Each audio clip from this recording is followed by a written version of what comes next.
बाल विकास का इतिहास एवं परिचय।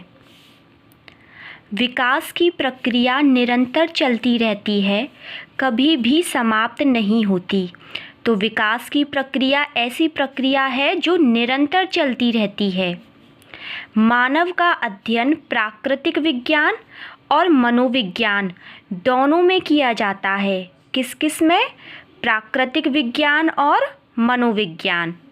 बाल विकास को पूर्व में बाल मनोविज्ञान के नाम से भी जाना जाता था। तो बाल मनोविज्ञान का ही प्राचीन नाम है बाल विकास। इम्पॉर्टेंट पॉइंट, बाल विकास या बाल मनोविज्ञान मनोविज्ञान की ही शाखाएं मानी जाती हैं। बाल विकास हो या बाल मनोविज्ञान, ये दोनों ही मनोविज्ञान की शाखाएं मानी जाती हैं। मनोविज्ञान की प्रमुख शाखाएं कौन कौन सी हैं? सामान्य मनोविज्ञान, असामान्य मनोविज्ञान, समाज मनोविज्ञान, पशु मनोविज्ञान, परिवार मनोविज्ञान, अपराध मनोविज्ञान, किशोर मनोविज्ञान, प्रौढ़ मनोविज्ञान, विकासात्मक मनोविज्ञान, औद्योगिक मनोविज्ञान, कानून मनोविज्ञान, सैनिक मनोविज्ञान, उपभोक्ता मनोविज्ञान, क्रीड़ा मनोविज्ञान, सुधारात्मक मनोविज्ञान, व्योम अंतरिक्ष मनोविज्ञान, मनोमिति मनोविज्ञान, संगठनात्मक मनोविज्ञान, शिक्षा मनोविज्ञान, बाल विकास या बाल मनोविज्ञान, उपचारात्मक मनोविज्ञान, निदानात्मक मनोविज्ञान, प्रयोगात्मक मनोविज्ञान। ये कुछ प्रमुख मनोविज्ञान की शाखाएं हैं जो हमें याद होनी चाहिए। सामान्य, असामान्य, समाज, पशु, परिवार, अपराध, किशोर, प्रौढ़, विकासात्मक, औद्योगिक, कानून, सैनिक, उपभोक्ता, क्रीड़ा, सुधारात्मक, व्योम अंतरिक्ष, मनोमिति, संगठनात्मक, शिक्षा मनोविज्ञान, बाल मनोविज्ञान या इसी का नाम है बाल विकास, उपचारात्मक, निदानात्मक, प्रयोगात्मक मनोविज्ञान। मनोविज्ञान की ही शाखा है बाल मनोविज्ञान। तो बाल मनोविज्ञान का अर्थ क्या है? मानव व्यवहार का अध्ययन करने वाली मनोविज्ञान की शाखा बाल मनोविज्ञान कहलाती है। यानी बाल मनोविज्ञान के अंदर मानव के व्यवहार का अध्ययन किया जाता है। बाल विकास या बाल मनोविज्ञान का इतिहास अधिक प्राचीन नहीं है। यूनानी दार्शनिक हुए थे प्लेटो, जिन्होंने अपनी पुस्तक रिपब्लिक में लिखा है कि बाल्यावस्था के प्रशिक्षणों का प्रभाव बालक के बाद की व्यावसायिक कुशलता पर पड़ता है। तो पूछा जा सकता है कि प्लेटो की पुस्तक का नाम रिपब्लिक, और रिपब्लिक पुस्तक में प्लेटो ने क्या लिखा है? बाल्यावस्था के प्रशिक्षणों का प्रभाव बालक के बाद की व्यावसायिक कुशलता पर पड़ता है। यानी बाल्यावस्था में बालक जो कुछ भी प्रशिक्षण प्राप्त करता है उसका प्रभाव बाद में बालक के व्यावसायिक कुशलता पर पड़ता है। 18वीं शताब्दी में जॉन लॉक, हॉब्स और रूसो, इन तीनों मनोवैज्ञानिकों ने बालकों की रुचियों, क्षमताओं और आदतों पर विशेष अध्ययन किया। जॉन लॉक, हॉब्स, रूसो, 3 मनोवैज्ञानिक 3 बातें रुचियों, क्षमताओं और आदतों पर कब किया? 18वीं शताब्दी में। जॉन लॉक के अकॉर्डिंग बालक बालिकाओं का मस्तिष्क कोरी स्लेट की भांति होता है, मैं उस पर कुछ भी लिख सकता हूँ।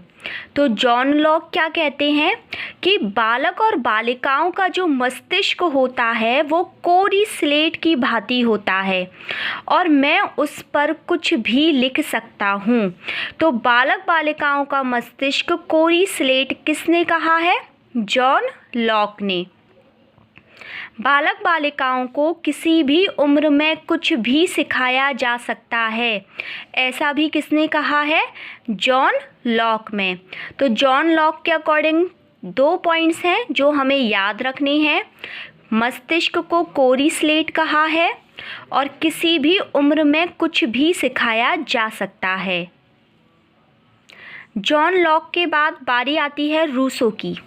रूसो के अनुसार 18वीं शताब्दी में रूसो ने अपनी पुस्तक इमाइल में सर्वप्रथम बाल केंद्रित शिक्षा का विचार प्रकट किया। तो इमाइल किसकी पुस्तक थी? रूसो की। और इमाइल पुस्तक में रूसो ने क्या विचार दिया? बाल केंद्रित शिक्षा का। कब दिया? 18वीं शताब्दी में। तो 18वीं शताब्दी में रूसो ने अपनी पुस्तक इमाइल में सर्वप्रथम बाल केंद्रित शिक्षा का विचार प्रकट किया। रूसो ने प्रकृतिवाद की अवधारणा दी। अब क्योंकि प्रकृतिवाद की अवधारणा दी, इसलिए रूसो को हम प्रकृतिवाद का जनक भी कहते हैं। बाल केंद्रित शिक्षा के तहत रूसो ने लिखा है कि बालक जो कुछ भी सीखता है वह प्रकृति की गोद में स्वतंत्र रूप से सीखता है। अब क्योंकि रूसो प्रकृतिवाद का जनक है, इसीलिए इन्होंने प्रकृति की गोद में स्वतंत्र रूप से बालक का सीखना बताया है।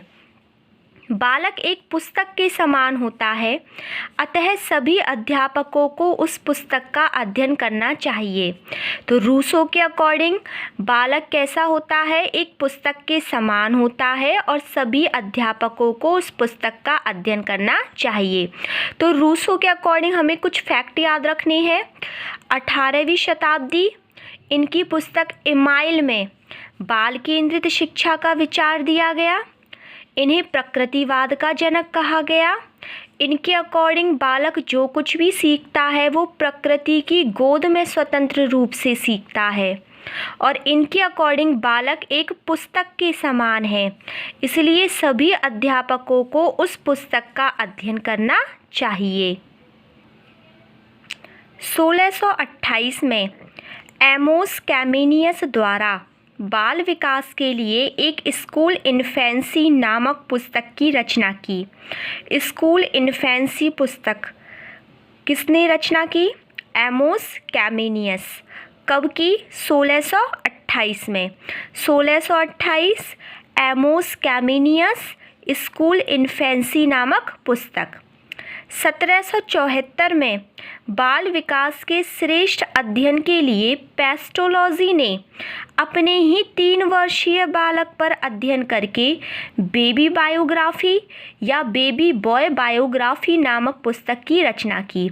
यानी पेस्टोलॉजी ने 1774 में अपने ही 3 वर्षीय बालक पर बेबी बायोग्राफी नामक पुस्तक की रचना की अध्ययन करके। पेस्टोलॉजी ने सर्वप्रथम बाल मनोविज्ञान का वैज्ञानिक विवरण प्रकट किया था। इस कारण इन्हें बाल मनोविज्ञान का जनक माना जाता है। पूछा जा सकता है कि वैज्ञानिक विवरण प्रकट करने वाले सर्वप्रथम कौन से मनोवैज्ञानिक हैं? पेस्टोलॉजी। इसलिए इन्हें बाल मनोविज्ञान का जनक माना जाता है।